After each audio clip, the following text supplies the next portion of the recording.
They surely.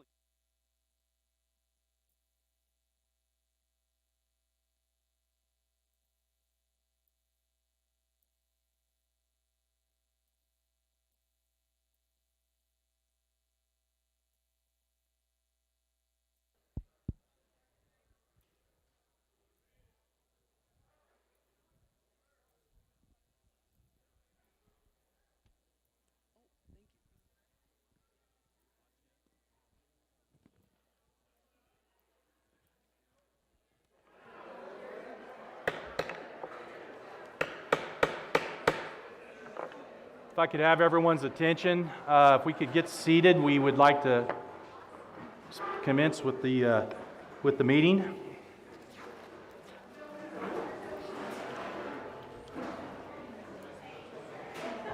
Are we live at the remotes, Mr. Castleman? Good morning. I'd like to welcome everyone to Wheatland Electric Cooperative's 74th annual meeting.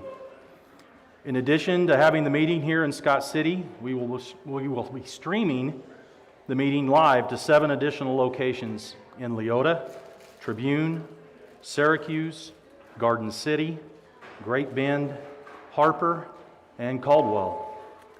At these meetings, you will be able to vote, ask questions, and of course, be eligible for door prizes.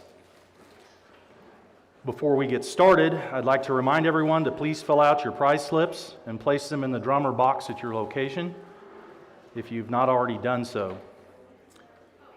At Wheatland, we like to start every meeting with a safety tip, and today's tip is, most home fires occur at night between 8 p.m. and 8 a.m., so it is important to not only keep an extinguisher in high-risk areas such as your kitchen and garage, but also in each bedroom. A well-placed extinguisher can put out a small fire before firefighters arrive, or at least suppress the flames while you and your family escape. I believe, John Ross, are we ready? The food is ready. For members here in Scott City, we will be served as they go through the buffet line. Boxed lunches have been provided at the remote locations. And before we get started with the meal, I'd like to ask Katie Eisenhower, our trustee from District 1 here in Scott City, to perform the invocation. Katie?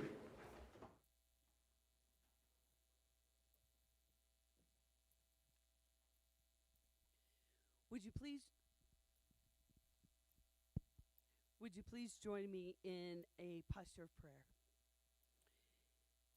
Dear gracious and loving Heavenly Father, today we gather to conduct the business of Wheatland Electric Cooperative for the sake of its members, whom we consider friends, neighbors, and family. We are so grateful for the opportunity to serve our members as trusted board members, as the management team who direct the day-to-day operations of this company so well, as dedicated employees who consistently perform their work with courtesy and respect, as linemen and service professionals who safely maintain and restore the electricity that without which it would be difficult to live comfortably, run our businesses, and educate our children. Those gathered here today are humbled in your mighty presence and that of your Son, Jesus Christ. May those who were unable to be with us today, in particular General Manager Bruce Miller and his wife Sharon and their children, be especially blessed and protected. We pray for safety of all who traveled to be with us today. We're thankful for John Ross Harmon and his team who catered this fine meal that we are about to enjoy. We offer thanksgiving to Allie and her team who meticulously planned this annual meeting, and to Jevin and his team for ensuring every member can participate, whether here in person in Scott City or virtually. Father God, we offer you praise and thanksgiving for your safety and protection. Help us to live every day in such a way that others see you within us. In your merciful and heavenly name, we pray together. Amen.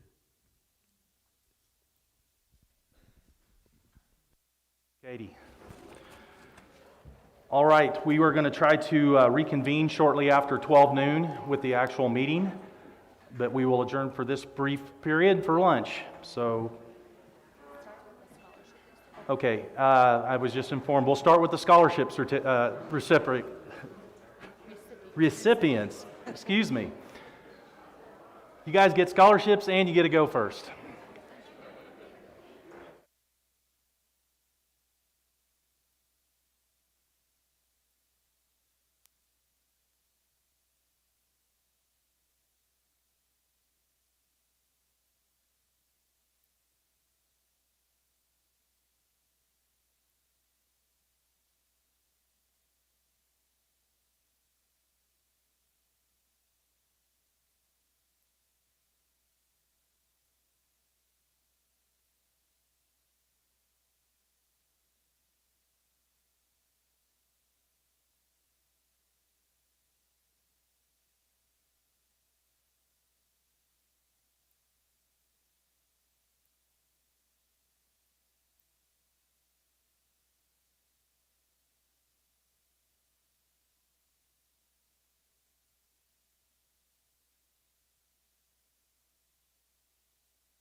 Am I hot?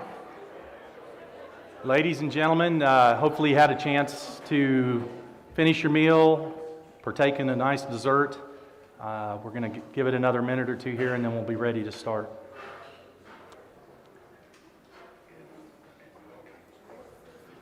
And Jim.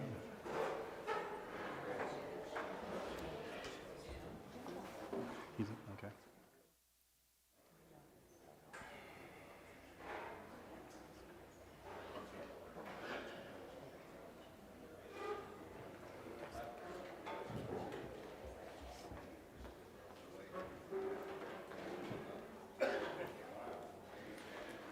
Here he comes.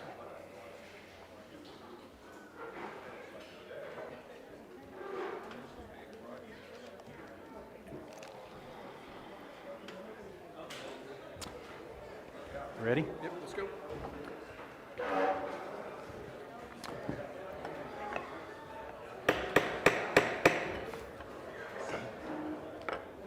I'd like to call the 74th annual meeting of Wheatland Electric Cooperative Incorporated to order.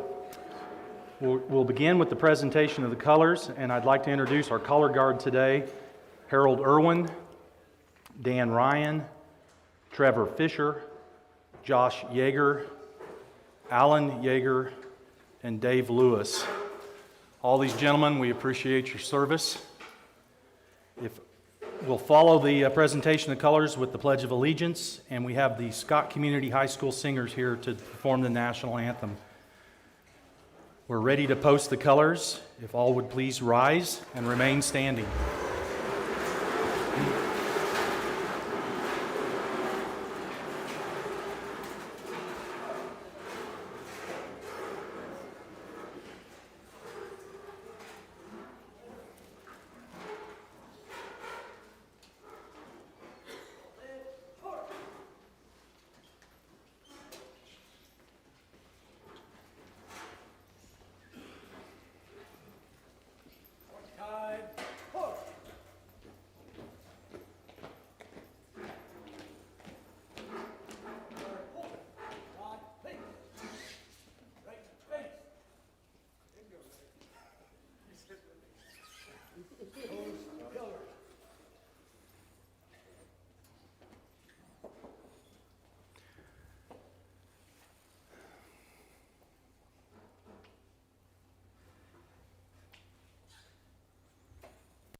Present arms. Order arms. Under guard. Lift peace.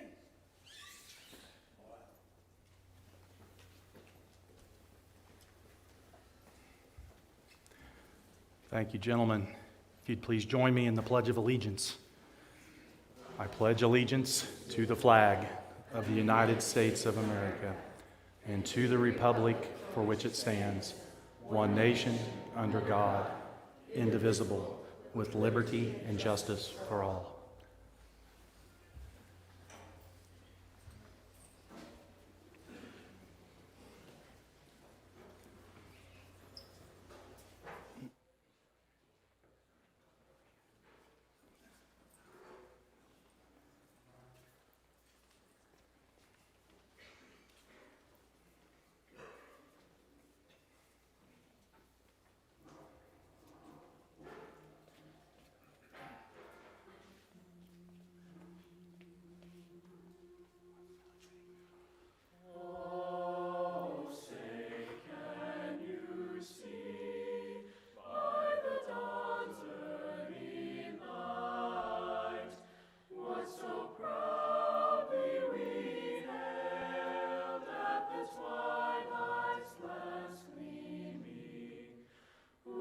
Stripes and bright stars through the perilous fight.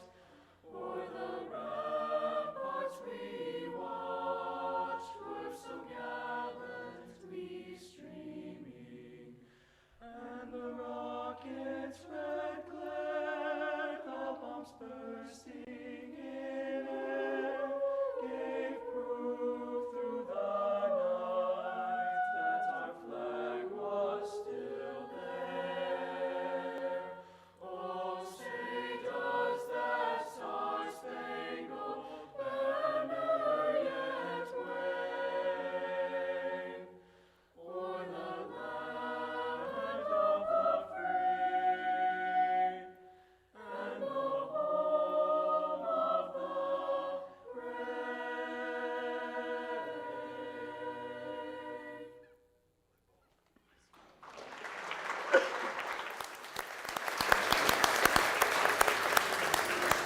Way to go, guys.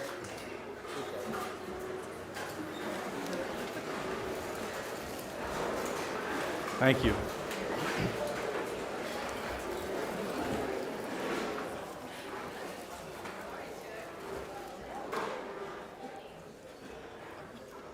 Well, that was a terrific start to this meeting.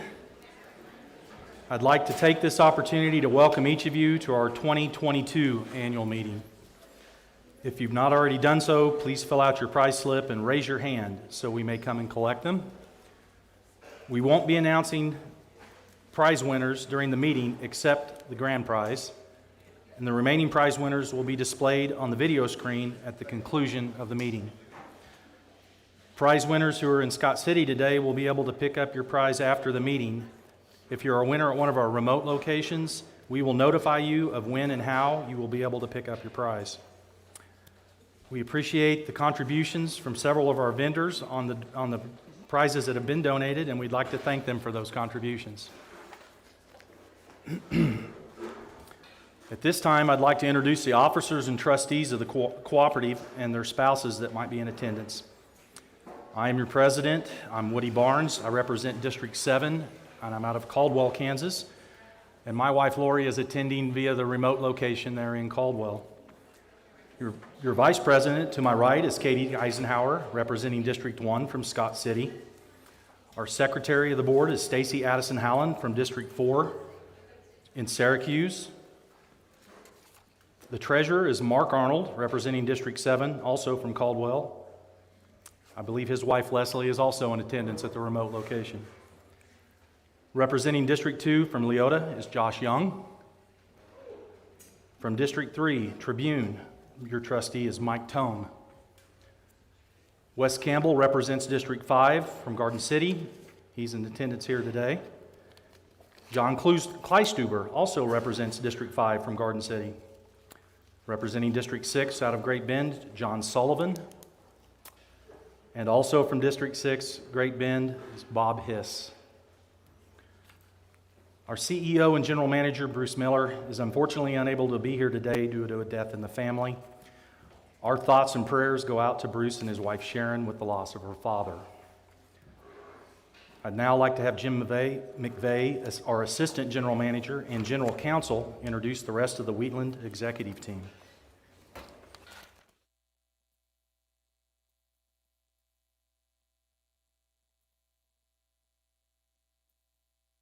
Thank you, Mr. Chair. Again, my name is Jim McVeigh. I'm the General Counsel at Wheatland Electric, as well also the Assistant General Manager. Mr. President, I appreciate the opportunity here today. I do want to introduce the employees of Wheatland that are the directors and management direct staff to the board. And I'd ask those individuals, if they would, to stand briefly and acknowledge so they know who you are if folks have any questions about things that you might do. Rick Klaus is the Director of Operations at Wheatland. Barbara Kirk is the Director of Human Resources. Excuse me. Tracy Goddard is the Director of Finance and Accounting. Jevin Castleman is the Director of Information Technology. Pam Brungard is Director of Consumer Services. Luke West is the Director of Corporate Services and the Water Division. Allie Conine is the Director of Member Services and Corporate Communication, has done a great job, by the way, in honchoing putting this thing on today. Quentin Wheeler is the Manager of Safety and Compliance. And Ree Thurman is the Executive Assistant. Mr. Chair, if I may also list some of the special guests we have in attendance. And if I could get them to rise. Curtis Cathright with the City of Garden City is here today. Thank you, Curtis. Richard McLeon is the General Manager of Lane Scott Electric Cooperative. Thank you. Mindy Fonensteel is here from the KEC, the Kansas Electric Cooperatives, and that is our state association, statewide association. She is the Director of Finance there. Corey Linville with Sunflower Electric Power Corporation. He is the Vice President of Power Supply, the people we buy our electricity from and distribute to you. Rebecca Swender, I hope I pronounced that right. Rebecca is from the United States Senator Roger Marshall's office, and we thank you for being here. And lastly, Josh Schmidt, also with Sunflower Electric Power Corporation as the head of key accounts. Thank you, Mr. President. And thank you, Jim. At the time the meeting was called to order, there were 303 members present in person and 76 members present by proxy. As long as the total number of members does not exceed 1,000, 5% of the total number of persons present in person shall constitute a quorum. In case the total number of members shall exceed 1,000, 50 members shall constitute a quorum. As our membership exceeds 1,000 and there are 303 members registered in person, I declare the existence of a quorum. Unless there are objections, I would entertain a motion to dispense with the reading of the official notice, affidavit of mailing, and certificate of membership. And with the remote locations, we'll pause here for about 5 seconds till I get a thumbs up from Jevin to see if there's any responses from the remote locations.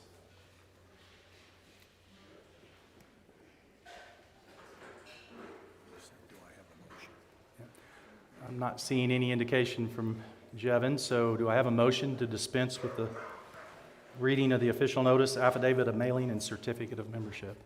I see a motion and a second. Thank you very much. All those in favor of dispensing with the reading of the notice, please respond with aye. Any opposed, same sign. Again, waiting for the remotes. Looks like we're good. All right, the motion passes. We'll now have Jim McVeigh summarize these items. Thank you again, Mr. President. We are at the 74th annual meeting of Wheatland Electric. We greatly appreciate it here in Scott City. Registration opened at 11 and the formal meeting begins at 12. The purpose of this is to give an annual report to you, our members, who are actually the owners, if you will, through your patronage to the corporation. I want to stop at this point and formally thank those folks who every year selflessly volunteer to be on our nominating committee, and if I'd ask them to rise, and if you hold your applause till the end. District 1, Ed Cupp. District 2, Mylan Reimer. District 3, Dale Wetzel. District 4, Pat Riley. District 5, Jason Doherty. District 6, Matt Hoisington. And District 7, Troy Deerking. The nomination committee meets once a year by statute and then nominates for that committee the nominations that happen to be up for election in any given year. As you all know, that Wheatland doesn't elect all of its trustees in the same year. We rotate that to 3 or 4 per year. The 3 that are up this year are District 5, Wes Campbell at 106 Diamond Hill Drive, Garden City, Kansas. I get Wes to stand up, please. District 6 is up for election is Bob Hiss at 201 Broadway Avenue, Great Bend, Kansas. And District 7 is our president and the chair here today, Woody Barnes, 719 East South Market Street in Caldwell. And as you can see, they are on your ballots that you have in your with your kit today. Additional nominations can be made from the floor later. I also want to state that we do have proof of mailing through the Kansas Country Living magazine. The membership has been put on notice of this meeting. Lastly, I'd like to state the certificate from the secretary indicating the total number of consumers on the date of the annual meeting were 19,840. And the number of total members receiving services from members on the date of the annual meeting was 32,390. Thank you, Mr. President. Thank you again, Jim. Each of you received a copy of the minutes of the 2021 annual meeting of the members of Wheatland Electric Cooperative Incorporated, included in the Wheatland Electric Annual Report, which can be found in the reusable tote bag provided to you when you arrived today. Unless there are objections, I would also entertain a motion to dispense with the reading of last year's meeting minutes. And again, we pause.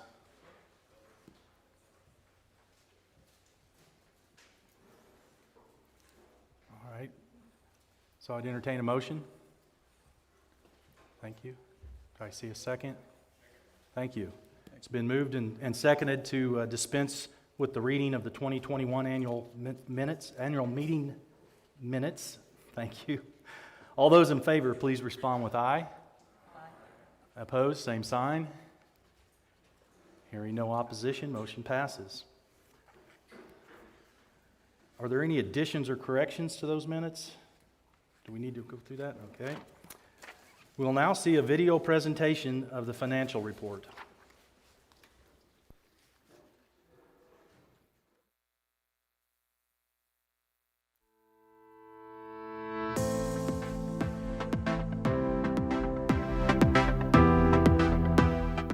Good morning. First, I would like to welcome you all to Wheatland's annual meeting and thank you for taking the time to get involved with your cooperative. I want to take a brief moment to introduce myself. I'm Tracy Goddard, the Director of Finance at Wheatland Electric. I started in the Director role in January of this year, but I have been with the cooperative for the last 7 years as the Manager of Accounting. This organizational change resulted from Radonna Ayers, the former Director of Finance, retiring after being with the cooperative for the past 17 years.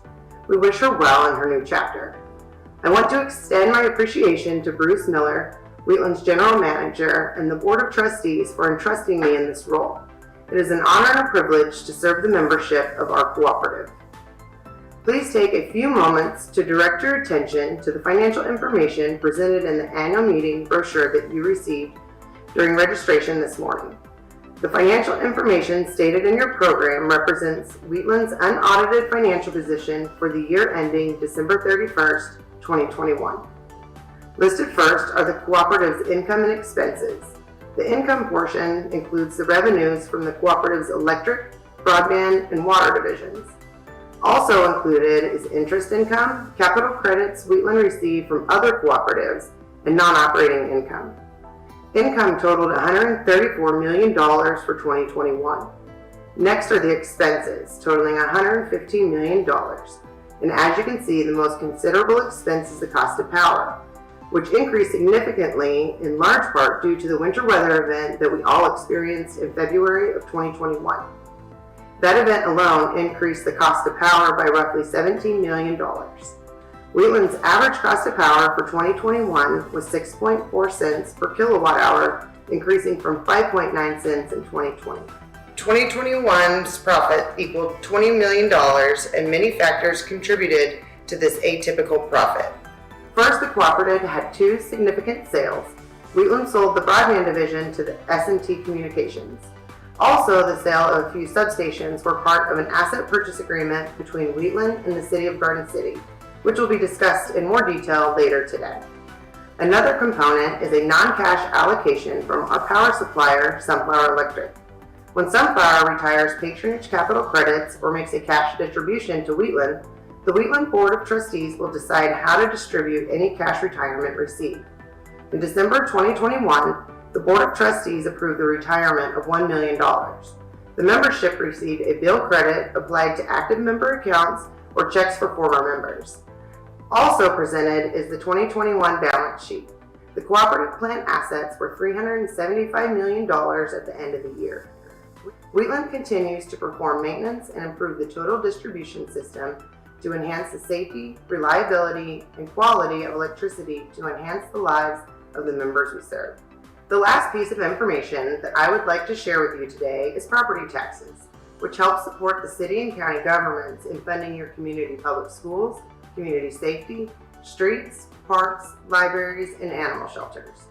Wheatland Electric pays a considerable amount of property taxes each year, and these are listed in detail by county in your annual meeting brochure.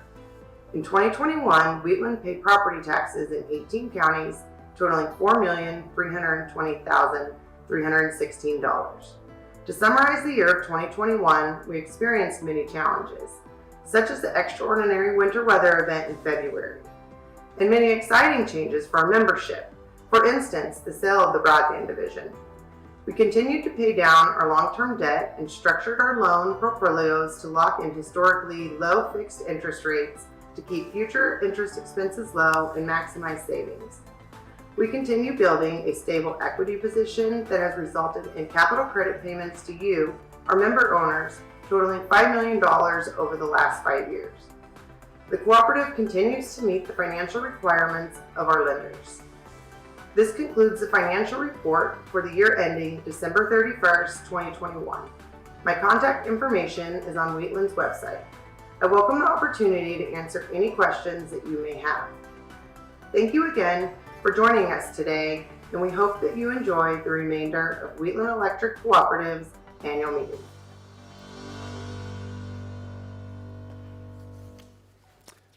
Thank you, Tracy. The financial report was published in the April 2022 issue of Kansas Country Living magazine, along with the official notice of meeting mailed to each member. Are there any questions relative to the report? And again, we'll pause for the remotes.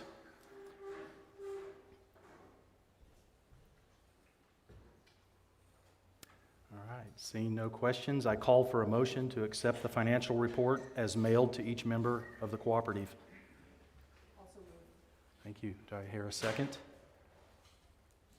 Thank you. It's been moved and seconded to accept the financial report as presented. All those in favor, please respond with aye. Any opposed, same sign. And hearing no opposition, seeing a thumbs up, motion passes. Mr. McVeigh? Thank you again. The rest of the reports are going to be done by video again, like you just recently saw. We hope you enjoy the video of the activities and accomplishments of your electric cooperative for the year 2021.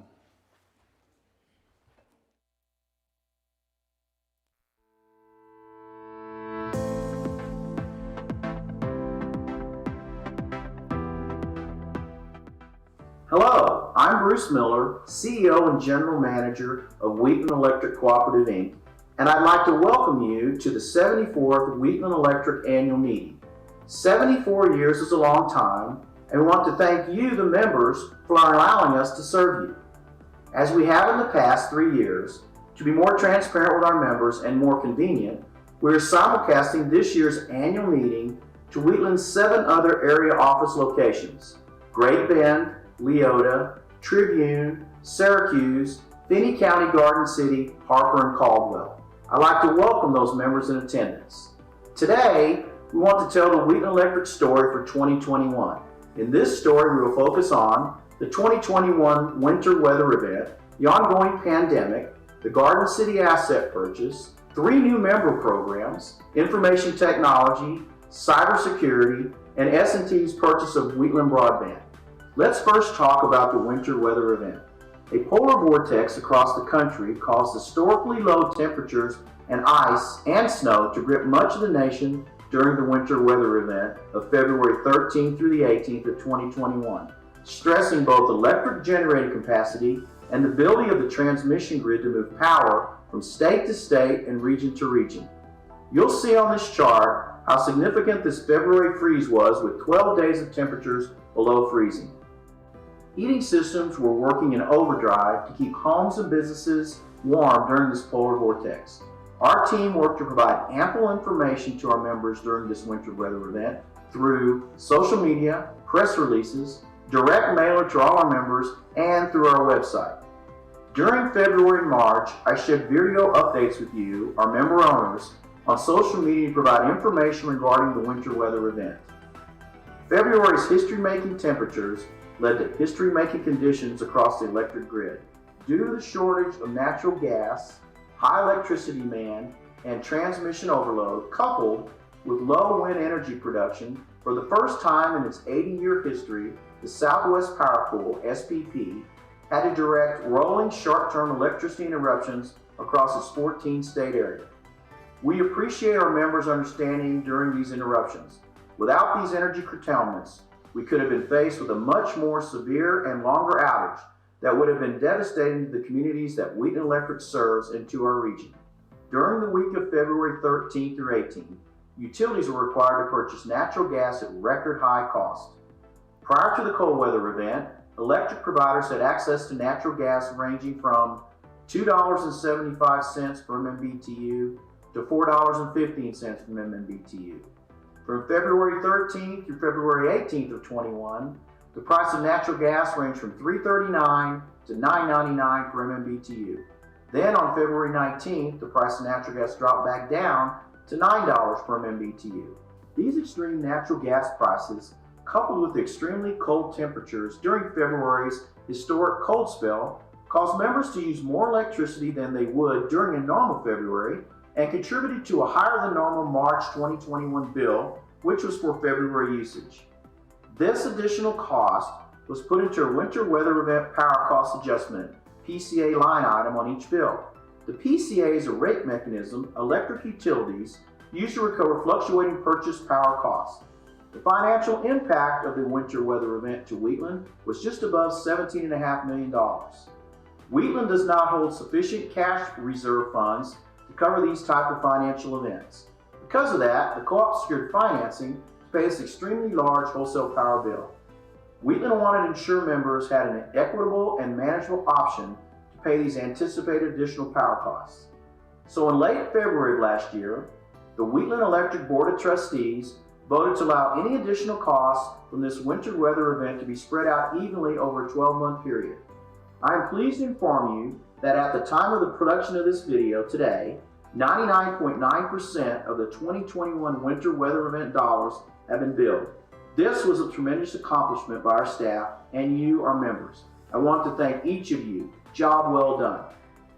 The final thing I'll share regarding the winter weather event was the importance of the coal-fired Holcomb Station during the energy crisis. Sunflower Electric Power Corporation designed and constructed Holcomb Station as a reliable, economic, and environmentally responsible source of electric power for western Kansas. Being able to use this as a source of energy saved each Wheatland residential member approximately $200. That was a great savings to our members, and we thank Sunflower for operating the coal plant through the entirety of the winter weather event. I won't spend much time speaking about the ongoing pandemic. Rest assured, we at Wheatland Electric were and are still committed to keeping everyone safe. At our co-op, safety is always our top priority. Our focus is always to keep our employees and members safe during any extraordinary event. You'll now be hearing from a few of our directors at Wheatland Electric Cooperative as we continue our 2021 story.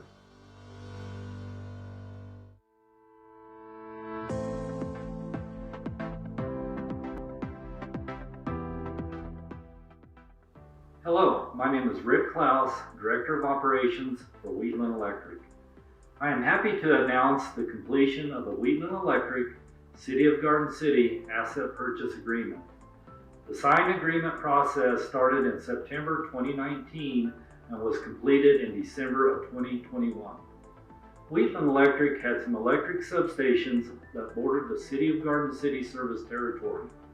The age and location of these substations were a concern for Wheatland Electric. The City of Garden City is experiencing growth, and these substations are no longer serving the needs of our members. The major concern was dealing with the stranded asset.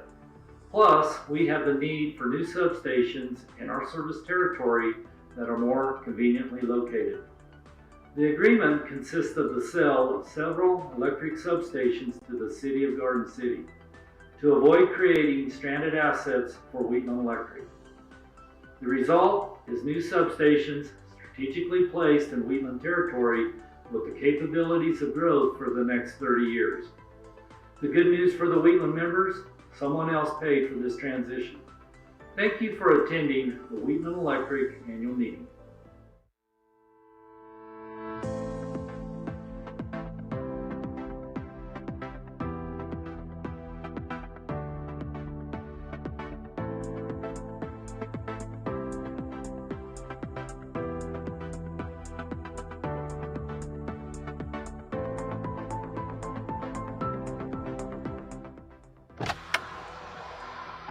"2021 put Wheatland Electric right in the driver's seat and ahead of the curve." Hi, I'm Allie Conine, Director of Member Services and Corporate Communications. As head of our Member Services Division, our team is responsible for multiple outreach programs and essential services provided to you by Wheatland Electric. I'm here to talk to you about what your co-op's been doing to improve the lives of members like you and advance our 7 cooperative principles, including concern for community. As we look into the rear view, 2021 was an amazing year at Wheatland Electric. At the top of our highlights, our annual food drive, Cram the Van, had its 8th consecutive record-breaking year. We were optimistic when we said, yes, we can Cram the Van. And thanks to the generosity of our member communities, local schools, employees, trustees, and many other hardworking employees and volunteers, we can confidently say, yes, we did. Through our 3rd annual Co-ops Care Charity Golf Tournament, 13 in-person events stretching from Tribune, Kansas to Caldwell, Kansas, multiple friendly school competitions in districts like Scott City and Great Bend, and an online donation campaign, members like you helped us raise 44,576 pounds worth of cash and can donations for a dozen of our area food banks. That's more than we've ever collected in a single year, and we couldn't have done it without the support of all of our Southwest and Central Kansas communities. In recognition of the positive impact made by Cram the Van, our 2021 campaign received special recognition from the National Rural Electric Cooperative Association, or NRECA. Wheatland Electric and our member services team took home a Gold Spotlight on Excellence Award for the Best Total Communications Program. Thank you to the membership for helping us Cram the Van, a nationally recognized and award-winning project at Wheatland Electric. As we look down the road, we're introducing 3 new member service programs in 2022 as part of our commitment to you. These initiatives will both enhance your member experience and propel us into the future as a comprehensive electric co-op. Starting earlier this year, we rolled out our standby generator program, making installation and financing for Generac generators available to homes and businesses across Southwest and Central Kansas. Our generator program is available to our entire cooperative membership and is here to make life without power a thing of the past. In addition to our Generac program, Wheatland Electric is also here to be your first point of contact for electric vehicle or EV news and information. This past fall, we installed 2 Level 2 public charging stations at our Garden City and Great Bend offices, putting our region on the national EV roadmap. The use of these fast chargers is available to both local or out-of-town travelers and is accessible through the ChargePoint app available on your smartphone or other mobile device. In addition to our public EV charging stations, Wheatland Electric invested in our very first 100% all-electric vehicle, a 2021 Hyundai Kona for our company's fleet. In addition to taking our employees across our vast service territory, we're sharing this vehicle with members like you at Ride and Drive events, so we can show you firsthand the power of driving electric. Any member interested in test driving our EV is welcome to take a spin at one of our events. Visit us on our website, follow us on social media, or check out your monthly Kansas Country Living magazine for upcoming events. Lastly, starting this year, we've begun partnering with trusted local electricians in our service territory to provide you with the opportunity to handle all your electrical needs. Whether it's a small-scale job like setting an at-home electric vehicle charger in your garage or installing a Generac generator for backup power, we're here to help you facilitate and finance your electrical project. Just contact your local Wheatland office to get started today. At Wheatland Electric, we're charging forward in groundbreaking ways. And in 2022, we're here to not only deliver energy for life, we're here to drive it. Our commitment to you doesn't end at your electric meter. Our relationship and responsibility extend beyond that, to your needs, principles, and everyday life. While our primary function is to provide services that are safe, reliable, and competitively priced, we're more than your electric provider. As a cooperative, our mission is to enhance the lives of our members and serve the long-term interests of our communities. With a focus on the future, we're prepared for what's on the road ahead.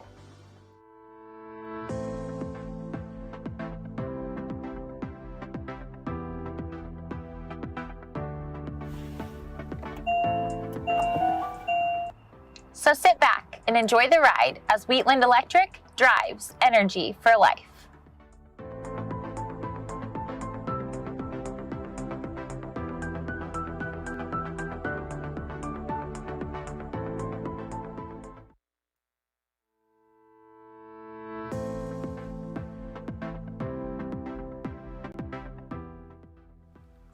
Good afternoon. I am Jevin Castleman, Director of Information Technology for Wheatland Electric. It was 21 years ago this month that Wheatland Electric began providing high-speed internet service to its members. Many people thought that we were crazy, but we looked at it through the eyes of our founding members, which was to provide an essential service to our rural western Kansas communities. Over the years, the broadband service territory grew to cover all and parts of 12 counties in western Kansas, and it peaked at over 4,000 subscribers. During that time, Wheatland Broadband continually invested in the system to be able to meet the needs of our growing subscriber base. In early 2020, our broadband division took the next step in improving internet access and began to investigate fiber. Our pilot project was to install fiber on the Main Street corridor in Scott City to improve our electric infrastructure communications. Since the installed fiber flanked many businesses on Main Street, we offered fiber to those businesses who desired connectivity. Due to the high interest, we commissioned a study to explore adding fiber to our electric substations throughout the Western Territory, our core tower sites, and across the communities we serve. The study revealed that while possible, it would not be economically feasible to pursue this project. With this data in hand, the Wheatland Board of Trustees decided that this large of an investment would not be wise to pursue in the interest of our membership at large. Due to these circumstances, Wheatland leadership began talks with S&T Communications, a subsidiary of S&T Telephone Cooperative, about a possible partnership to explore fiber connectivity in western Kansas. As these meetings progressed, it became evident to us that we had achieved our original goal of providing reliable broadband service to the citizens of western Kansas, but the future of fiber for western Kansas would be better served by a cooperative specializing in broadband services. On January 1, 2022, Wheatland Electric sold its broadband division to S&T Communications with headquarters in Brewster, Kansas. Since then, our IT staff has been working with S&T to try to make this transition as smooth as possible. If you are a broadband subscriber, we appreciate your patience and understanding during this transition period. We are confident that there are great things to come for former Wheatland Broadband Network and subscribers. I am also here today to discuss the importance of Wheatland Electric puts on cybersecurity. We remain vigilant in protecting not only our critical infrastructure, but your personal information too. Rest assured that we have several secure systems in place to monitor and protect our assets. With the ever-changing landscape and threats being posed, we know complacency is not an option.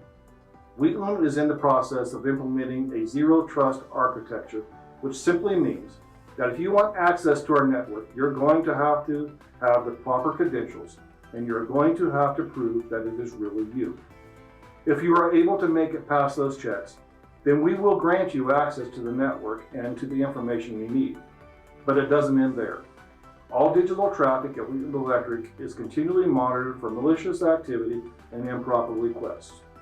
With these systems in place, we feel we are doing everything in our power to protect the bulk electric system and your personal information. If you have questions or would like to discuss these items in more detail, feel free to reach out. Thank you, and we hope you enjoy today's meeting.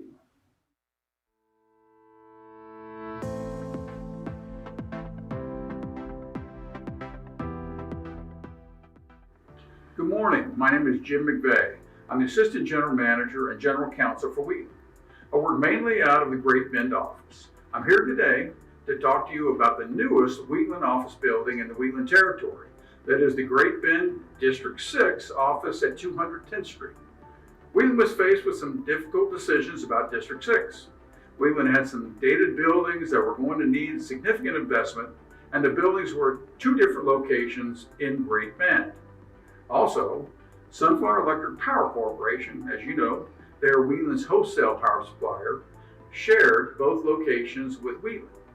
Sunflower was rapidly growing out of space and would likely needed to have moved from both locations.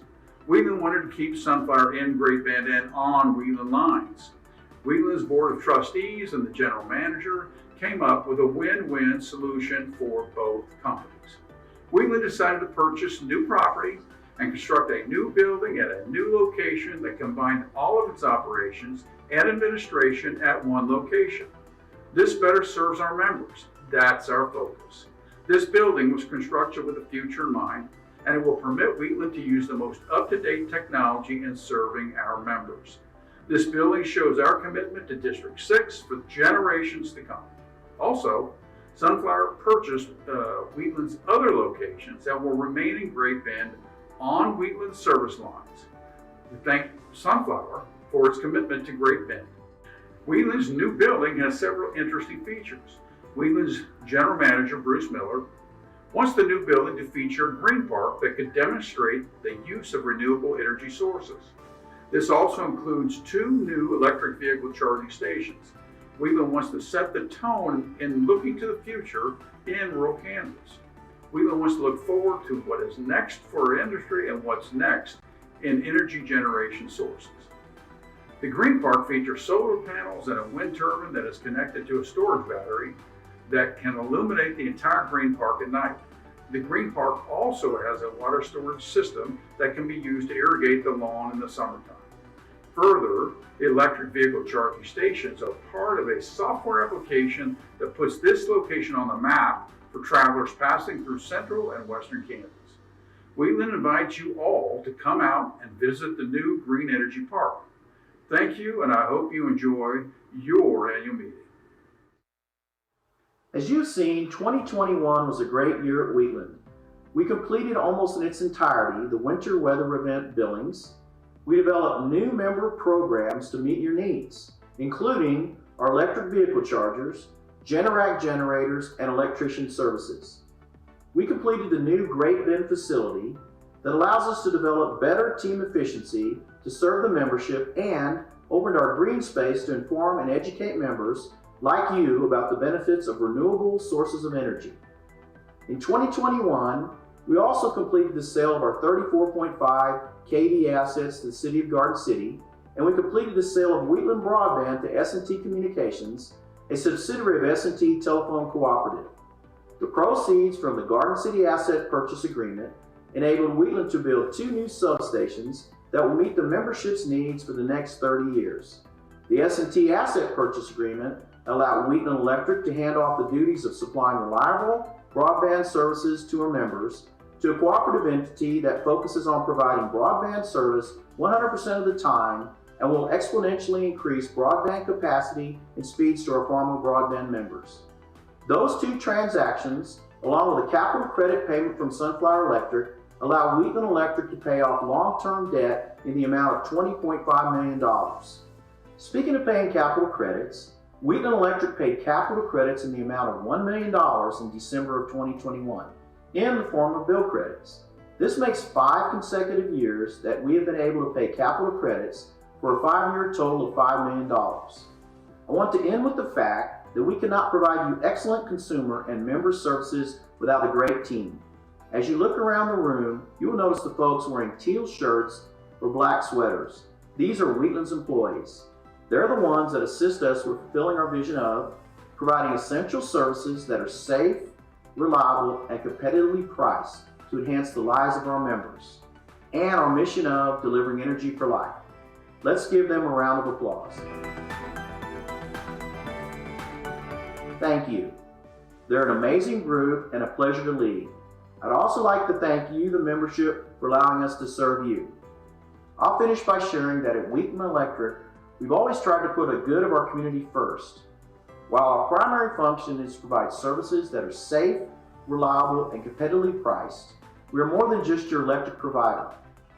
As a cooperative, we offer services that meet the energy needs of our evolving membership while remaining cognizant of our changing world. We want to become your go-to energy experts. That's why we work diligently every day to make sure we're future-focused and prepared for what's on the road ahead. Again, thank you for allowing us to serve you, the membership, and allowing us to complete our mission of delivering energy for life. We hope to see you next year, and until next time, take care.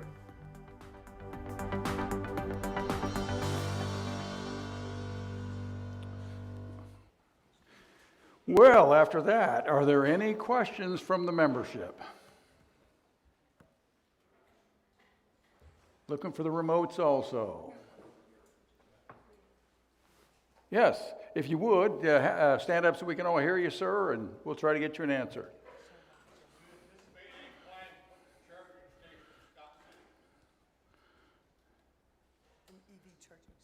Do you anticipate putting a charging station in Scott City for electric vehicles? Yeah, Ally, you handle that one.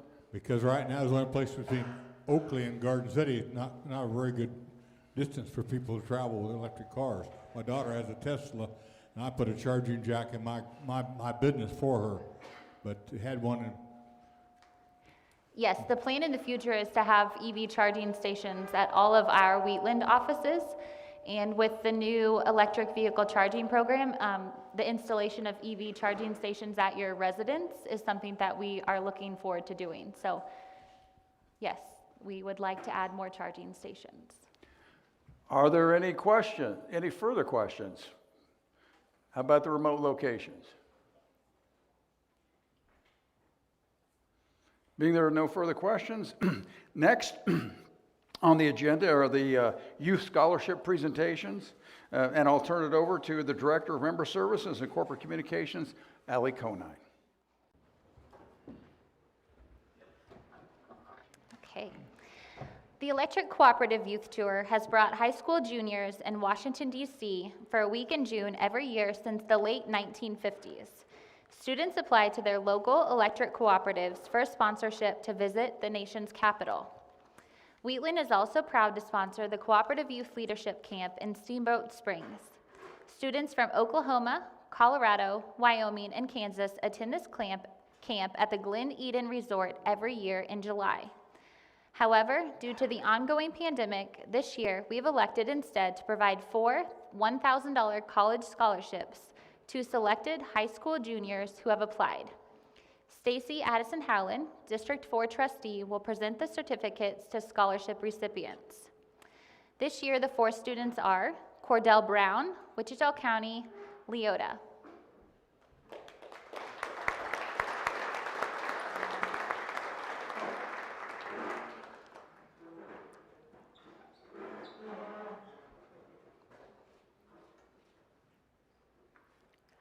Madeline Gregg from Great Bend.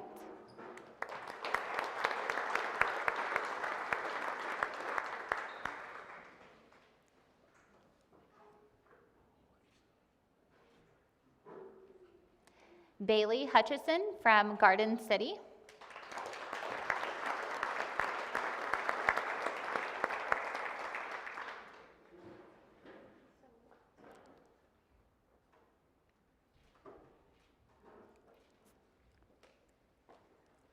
And Naomi Olivas from Great Bend.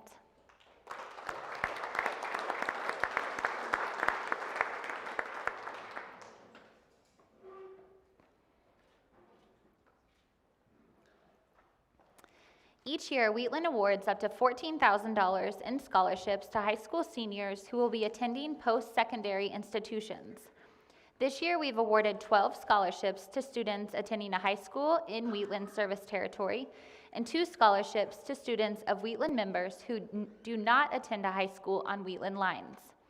This year's winners are Alyssa Martin from Argonia,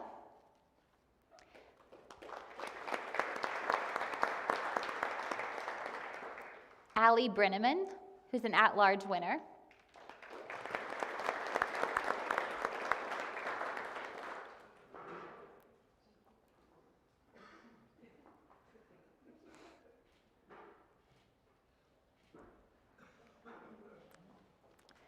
Lana Rodriguez, who's also an at-large winner,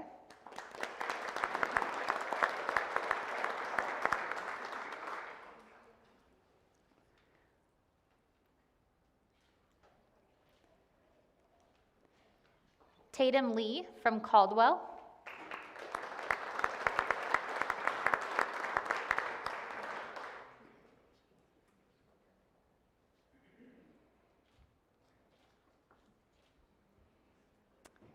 Jillian Struble from Chaparral,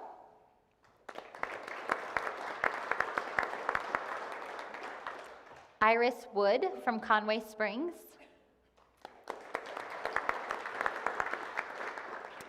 Brody Feist from Great Bend. Jesse Smith from Greeley County Tribune.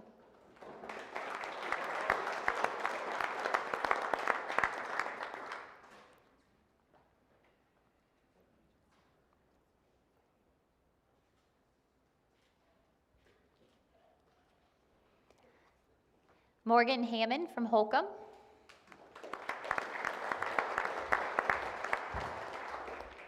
Justin Hibbs from Norwich.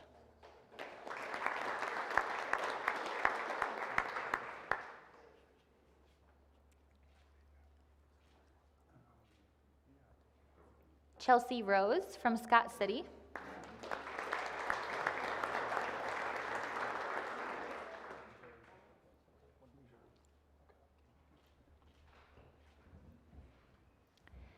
Michaelin Ann Kucher from South Haven.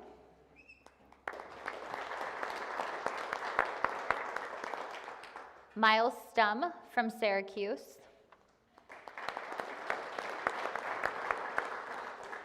Tristan Porter from Wichita County, Leota.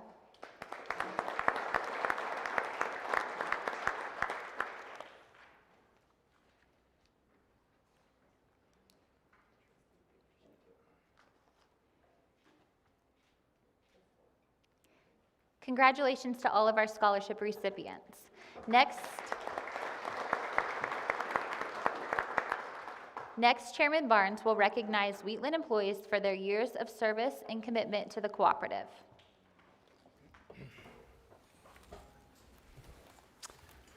Thank you, Allie, and again, congratulations to all the scholarship winners. In addition to their everyday roles and responsibilities, I'd like to take this opportunity to thank our employees for going above and beyond in Wheatland's community outreach initiatives. Since our territory is so spread out, employees are also recognized in person during employee appreciation lunches at every Wheatland office location. If you could, please hold your applause until we've recognized all. If you're present, please stand as you're announced. For 5 years of service, Brock Brazil, Maria Carrasco, Adam Parker, Aaron Wright, Diane Fisher, Nicole Semenko, Rosalva Godinez, Mark Arnold, a trustee serving from District 7, Stacy Addison Howland, trustee serving from Syracuse, District 4, John Kleistuber, trustee representing District 5, and Mike Tone, trustee from District 3, pardon me. For 10 years of service, Heather Rufinoff, Nathan Schrock, Cody Ellis, Beth Nelson, Brandon Barrett, Bruce W. Miller, our CEO, and Jordan Habiger. For 15 years of service, Quentin Wheeler, Joe Tomachek, Brad Tyne, Jake Jones, Pam Brungart, and Sean Ryan. For 20 years of service, Twan Harrell, Tyson Reif, and Andy Pavanka. For 25 years of service, Mr. Wes Campbell, our trustee representing District 5. For 30 years of service, Mark Kircher. For 35 years of service, Eileen Jacobs. And finally, for 40 years of service, Terry Riebel. Let's give our staff and employees a nice round of applause.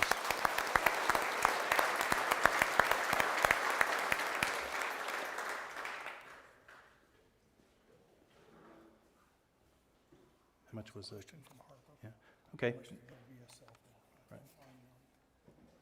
We had a question from the Harper office on the remote location. Do you want to field that?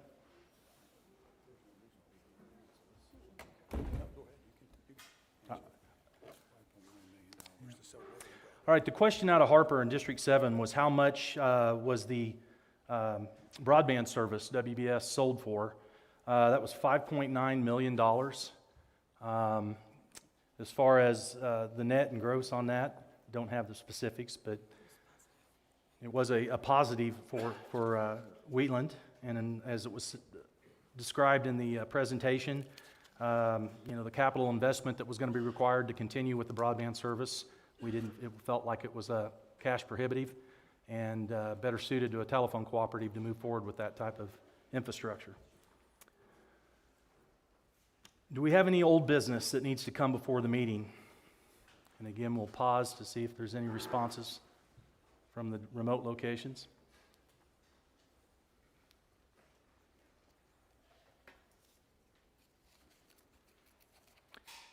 Looks like we're no old business to address. In that case, we will move on to new business. Do we have any new business that needs to come before this meeting? Again, we'll pause.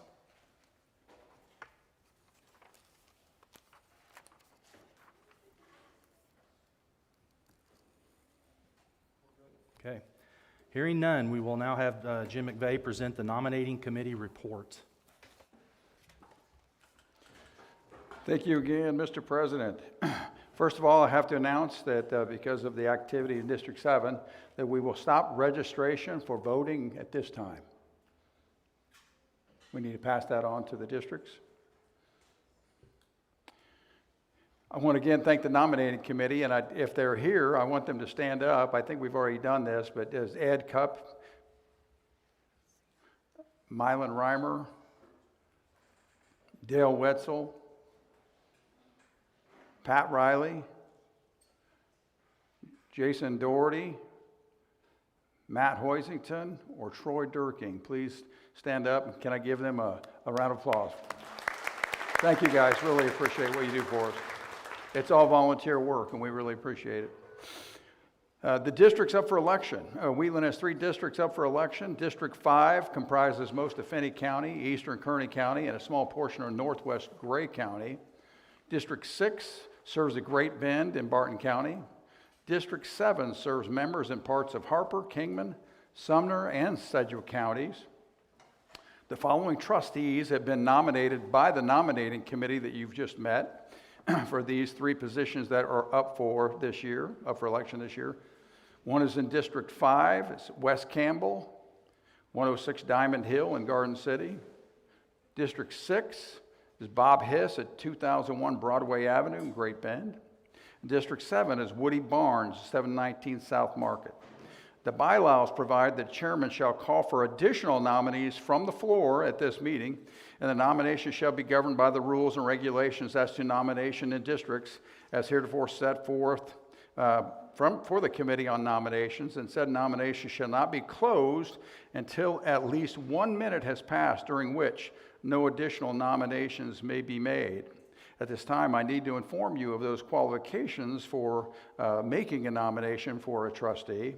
Article 4, Section 3 states that no person is eligible to become or remain a trustee or to hold any position of trust in the cooperative who, 1, is not a member and taking electric service in the area served or to be served, 2, is in any way employed by or financially interested in any competing enterprise or business selling electric energy or supplies to Wheatland, or a business primarily engaged in selling electric or other plumbing fixtures to the cooperative. 3, has a close family member that is an employee.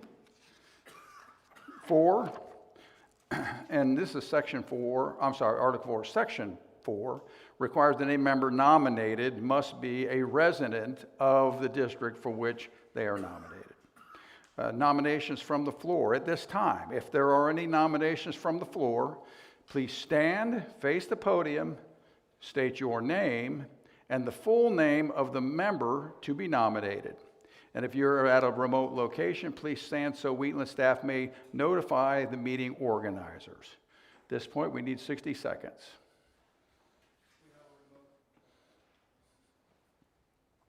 We have a nomination from... Hello? We have a nomination from the floor in Harper, Dustin Stansberry. we need the 60 seconds to pass, and then we will, at all 7 offices, and then we'll get to whoever's been nominated from the floor.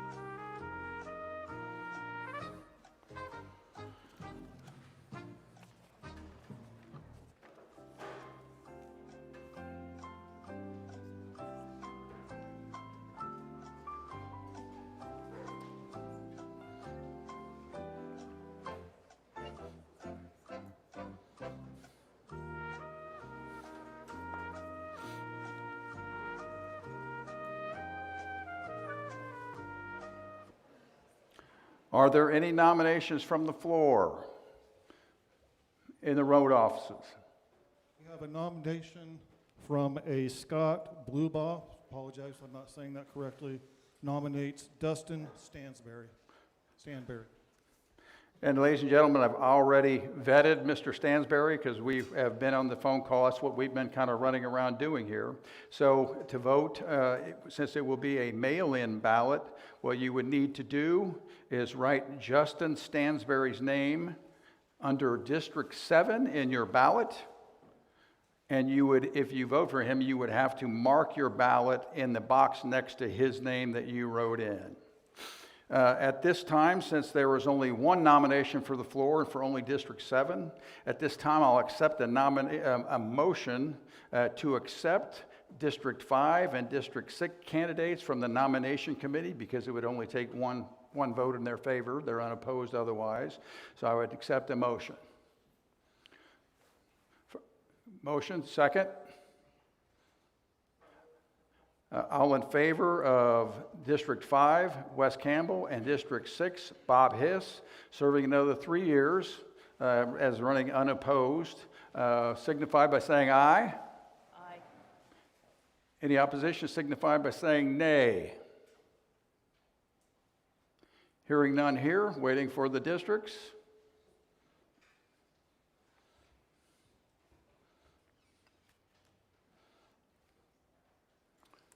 Motion passes to accept the nominations of Wes Campbell for District 5 for a 3-year term, and District 6, Bob Hiss for a 3-year term passes. As a candidate, as when there is a contested election, a candidate that's at this meeting, because of our technology that we have available to us, is given an opportunity to give a 3-minute speech. It's my understanding that Justin Stansberry is down in Harper. I'm sorry? Dustin with a D. Dustin with a D. Stansberry. Dustin Stansberry. I'm sorry, okay, did I say Justin? Ladies and gentlemen, I apologize. It is Dustin Stansberry, D-U-S-T-I-N, S-T-A-N-S-B-U-R-Y, for spelling it. Any intention on the ballot to show a vote for him will be counted. So again, my question is, I'm sorry, at this point we are going to allow any candidate that has a 3-minute speech that is here to give one, and the only one would be Woody Barnes, our president. Jim. Come on. First of all, I'd like to thank the membership for allowing me to represent District 7 and Wheatland over the past 13 years. And I would certainly appreciate your approval to continue serving all of the communities in our service territory as a trustee of Wheatland Electric Cooperative Incorporated. The cooperative has continued investing in my industry education, as well as the other 9 trustees that are here in attendance, so we have the knowledge and understanding to govern the business.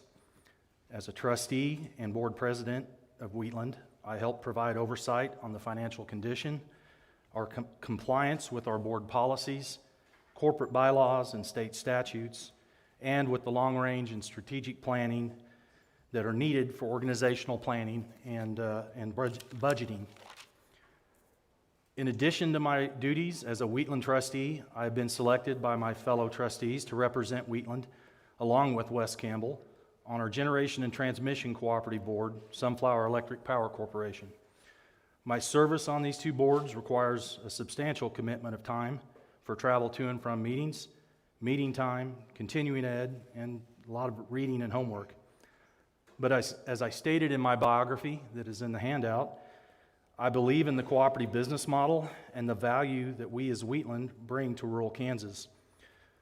The cooperative is here to support and hopefully grow the communities we serve, and I feel I've put forth the effort to help Wheatland grow and improve, and I ask for your vote to continue doing so on behalf of all the member owners.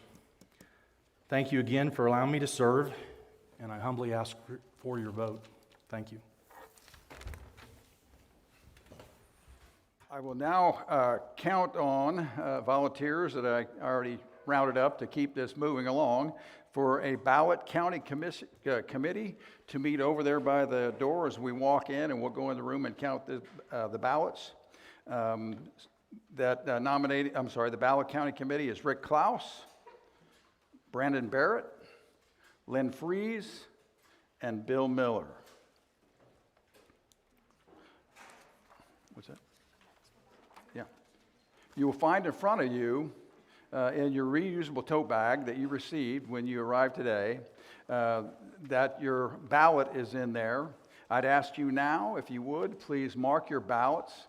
When you're finished, if you would, hold them up, and Wheatland employees will be around to collect them. And if it takes a while, just give us a moment.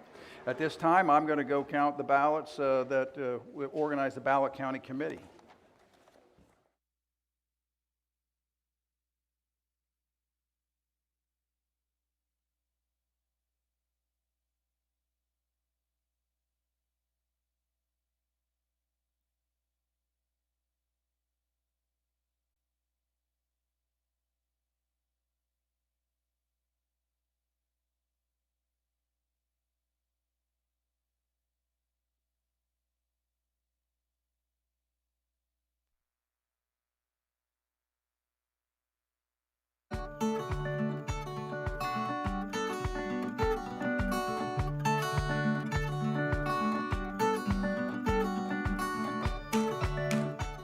Dear line worker, I love a warm home. I admire you. I know your job is dangerous. Don't quit. Thank you for your service. Dear line workers, thank you for going out in the weather to fix our electricity and for keeping the lights on. Thank you for keeping our power going. We see your good work and it is really good. Thank you for keeping our electric on. We appreciate you. Dear line workers, thank you for being there for the world. Thank you for electricity. Thank you for going out in all kinds of weather and risking your life to keep our power on and going. And thank you for all the things you do. Thank you for keeping our electric lines working. We appreciate your hard work. Thank you for keeping us safe. Love, Jordan. Thank you for electricity. My family will be safe. Thank you for going out in the cold to put the poles up. Thank you for fixing the lights. Thank you so much. Thank you for sacrificing yourself for us. Thank you for saving our electricity. Thank you for climbing high. Thank you for keeping our lights on so we can see. Thank you for keeping us safe. Thank you for fixing wires and storms, and thank you so much. And without electricity, I want to be able to talk to my family. Thank you for giving the world power. Thank you for letting me play games and have electric things like a fridge and toaster, TV, toaster, iPad, phone, and more. You have been very helpful. Thank you. Thank you for helping us with electricity, keeping us safe, going out in all kinds of weather. From Skyline.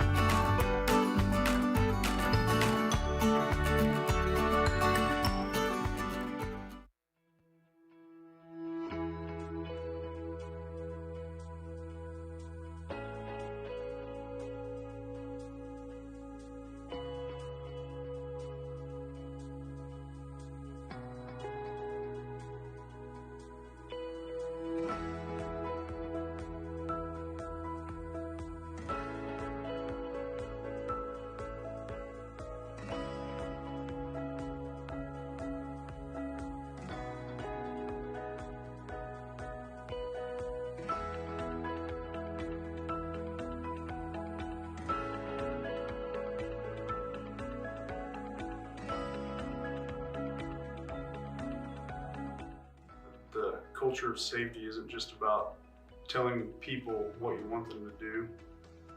It's about working toward a common goal of creating the safest workplace possible in an industry that is inherently hazardous.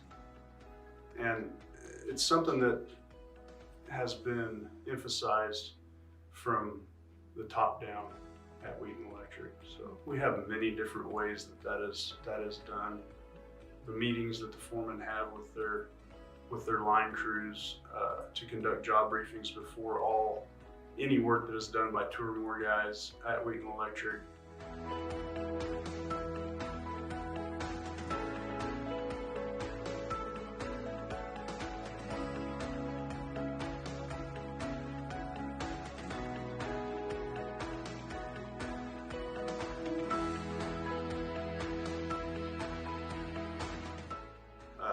When we say line work can be dangerous, we have procedures and ways that we do things that ensure that we are taking every step possible to ensure that our linemen will be going home unharmed that day. At Wheaton Electric, safety is our #1 priority. Stay safe, Daddy. It starts, when you're getting dressed in the morning. We supply our linemen with FR jeans, FR shirts, our coats. They're 8 calorie per centimeter squared, which means category 2. But if we are exposed to an arc, those materials will not continue to burn. It may put a hole in those materials, but they won't continue to burn. And when we get to work, we have hard hats that are rated for 20,000 volts. Wheaton supplies safety glasses. We supply leather gloves. We supply rubber gloves that are rated 17,000 volts and tested at 20,000 volts, along with our sleeves. That's the apparel that we wear. We also have protective material that we cover up energized parts with, our line hose and our blankets. And Wheatland does a great job of making sure that those devices are up to date. We actually get them tested more than OSHA does require to ensure that our linemen are under the best possible protection.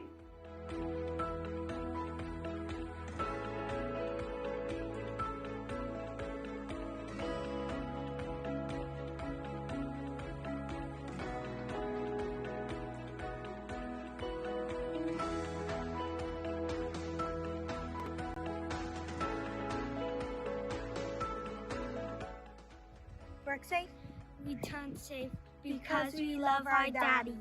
In order for a journeyman lineman to be working on energized primary directly, we have to have a qualified observer, which that means that he has to be at least a 3rd-year apprentice lineman or above. That way he has knowledge of what the lineman is dealing with and what procedures he needs to be going through.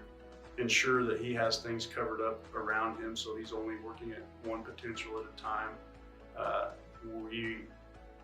We always emphasize to our apprentices that we're only dealing with one wire at a time. We're not going to touch 2 different potentials. And if there is a chance that anything in our hands or ourselves may touch 2 different potentials, then we will cover that other potential up before we do our work. Wait! Be careful! Safety first. Work safe. As an initiative to make linemen aware of the dangers around them and to slow down and use their PPE and their grounds and their cover up and just ensure that they're doing things properly so they're going home at night. The coin actually says committed for the ones that I love most on one side, and on the other side it's either a picture of a lineman or 2 rubber gloves coming together, and it says commitment to 0 contacts. And we're talking about electrical contacts. And this coin in their pocket is just supposed to be a reminder if they're reaching in for a couple quarters for a pop or for the pocket knife, they'll feel this odd sized coin in there, and it just reminds them of why they're doing the things that they do to do them safely. Safety first. Safety is no accident. Work safe, Dad. We love you. Work safe. We love you. Safety first. Safety is no accident. Work safe, return safe. At Wheatland Electric, we work every day to make sure our employees work safe and return safely to their families. Safety is for life. Work safe, Daddy. We'll see you tonight. Love you.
Wheatland Electric is your one-stop power shop, here to serve all your electrical needs. You can now purchase or finance a standby generator to keep your home or business powered through unplanned outages. Thinking of driving all electric? We'll help you purchase or finance an at-home EV charger. Our local electrician partners will install your new charger or generator and tackle any other electrical project, big or small. Wheatland Electric is new for you. One of our favorite things to talk to our members about at Wheatland Electric is capital credits. In case you've never heard of capital credits, we're here to fill you in. Unlike investor-owned utilities whose surplus revenues are given to shareholders as dividends, Wheatland Electric is a not-for-profit electric cooperative. That means when Wheatland's annual revenues are greater than their annual operating costs, the surplus goes back to you, our member owners. That return to you is your capital credit, which is based on how much electricity you purchased. If the Wheatland Electric Board of Directors determines they will pay out capital credits, you will receive checks or bill credits in December. Wondering how else we make capital credits work for you? We use capital credits to invest in our infrastructure. You see capital credits every day when you look outside. All of these investments into our infrastructure make us stronger. Now serving over 21,000 members and taking care of over 4,600 miles of line, our team works every day to make you, our member owners, energy experience even better by providing more reliable and top-notch service. Hopefully you now understand how capital credits work. If you have any further questions, please reach out to your local office or email Wheatland Electric's Member Services team at memberservices@weci.net. Thank you for being a member owner of Wheatland Electric and helping us achieve our mission of delivering energy for life.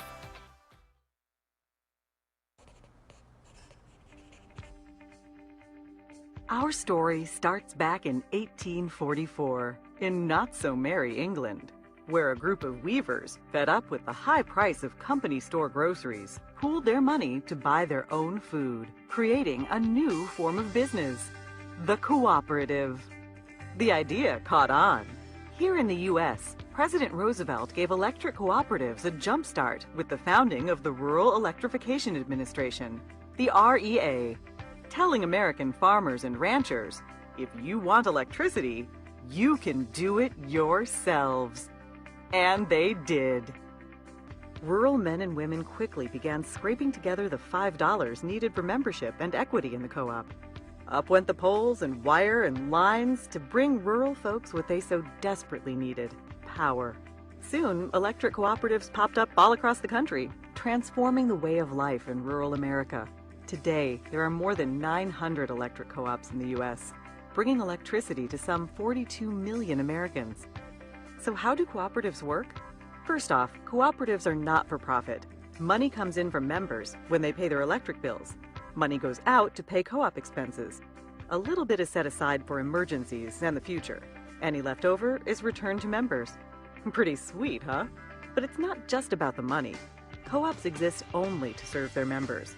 They have a unique set of cooperative principles. All may join, regardless of race or gender or creed. That's the first principle of cooperatives: voluntary and open membership. Members vote for their directors to lead their co-op. They vote yay or nay on big issues. Majority rules. That's the principle of democratic member control. Everyone pays a little money to become a member. An owner. We call that principle participating economically. Cooperatives believe and invest in education, training, and information. That makes them smart and sets them apart. Cooperatives stand on their own two legs. Decisions are made locally for local people. We call that principle autonomy and independence. But cooperatives also work together. They join forces to restore outages after storms, get financing, do research, and speak up in the halls of government. We call this hallowed principle cooperation among cooperatives. It's what makes us strong. And co-ops have a heart, a big heart. They help kids and industries and communities to grow. They give to hospitals and fire stations, ballparks and businesses.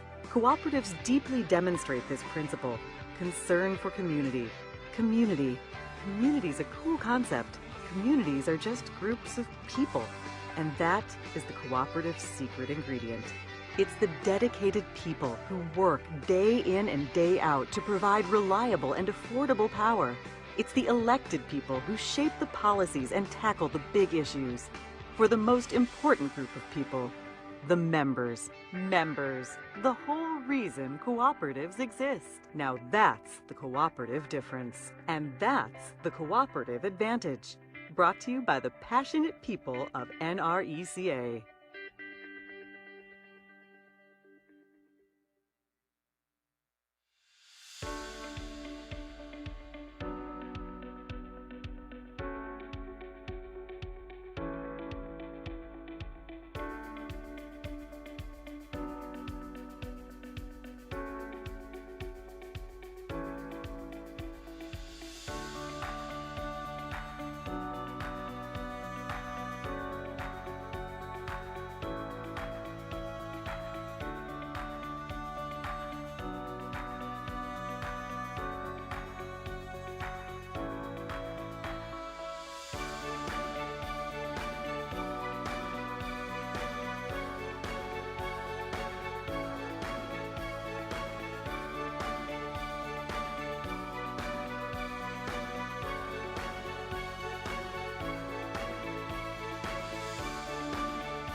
There's no way around it.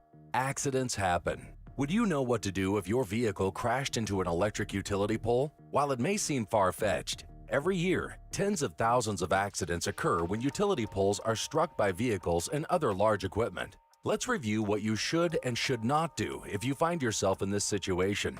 The safest place for passengers after a collision with the utility pole is inside the vehicle, which acts as a path for the electrical current to reach the ground.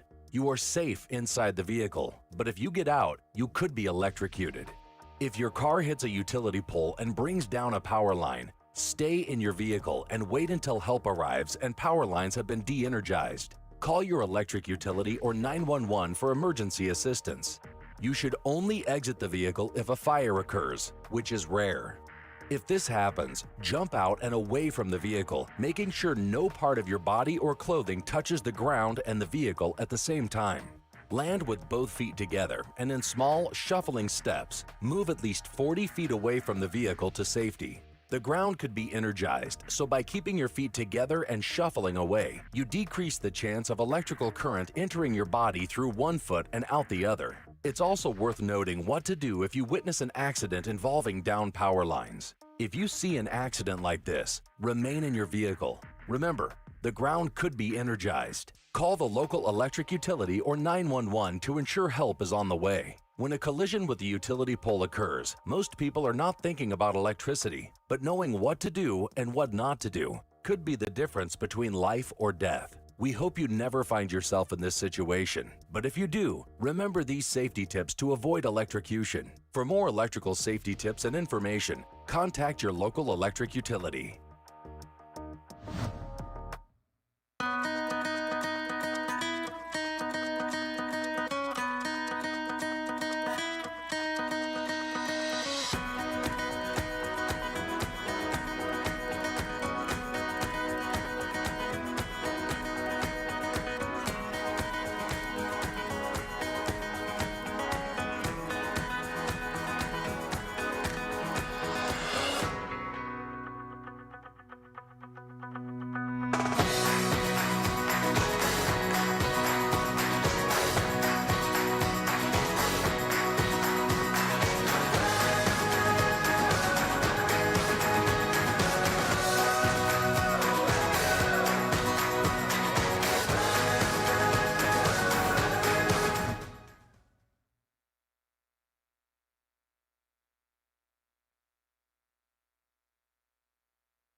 Wheatland Electric is your one-stop power shop, here to serve all your electrical needs. You can now purchase or finance a standby generator to keep your home or business powered through unplanned outages. Thinking of driving all electric?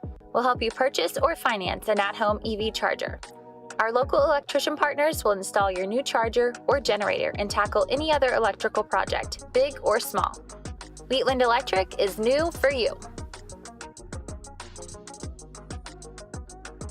One of our favorite things to talk to our members about at Wheatland Electric is capital credits. In case you've never heard of capital credits, we're here to fill you in. Unlike in All right, we are ready to reconvene the meeting. The ballot committee has finished their audit and their work. As a quick side note, we excused some of the scholarship recipients to leave early just because of the drives that some of them have to make on the way back home. We also offered up to them the opportunity to table floral arrangements if they wanted. So any that are still remaining, you're welcome to take that with you. And then for the rest of you, for any of the floral arrangements that are on the table, feel free. And hopefully you'll add a little color to your house. Before we go to the ballots, is there any other new business to come before the meeting? And I'm not seeing any high sign from the remote locations, so yeah. So if none, I'll now defer to Jim McVeigh as he gives the report on the voting.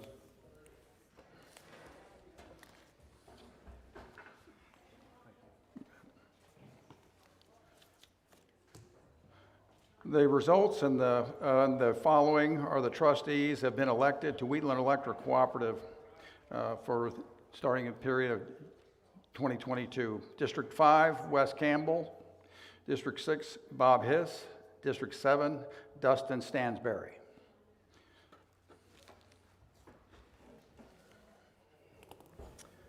Thank you, Jim. Well, I certainly appreciate the opportunity I've had to serve on the Wheatland board, and I offer my congratulations to Mr. Stanberry and to the rest of the board in the continued success with Wheatland and in our growth and what we do for the communities we serve.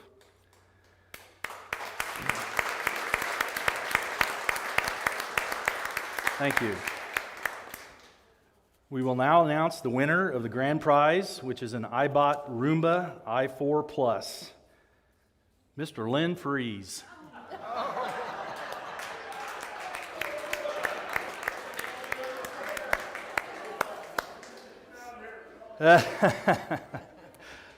Additional door prize winners have already been drawn. Winners' names are displayed on the video screen. For those winners in Scott City today, again, you will be able to pick up your prizes at the prize table before you leave. If you are a winner at one of the remote locations, we will notify you when and how you will be able to pick up your prize. Several of the prizes were again donated by our vendors, and we continue to thank them for their support and their contributions. We will now retire the colors. Gentlemen, please.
I declare the 74th annual meeting of Wheatland Electric adjourned. Thank you for your attendance.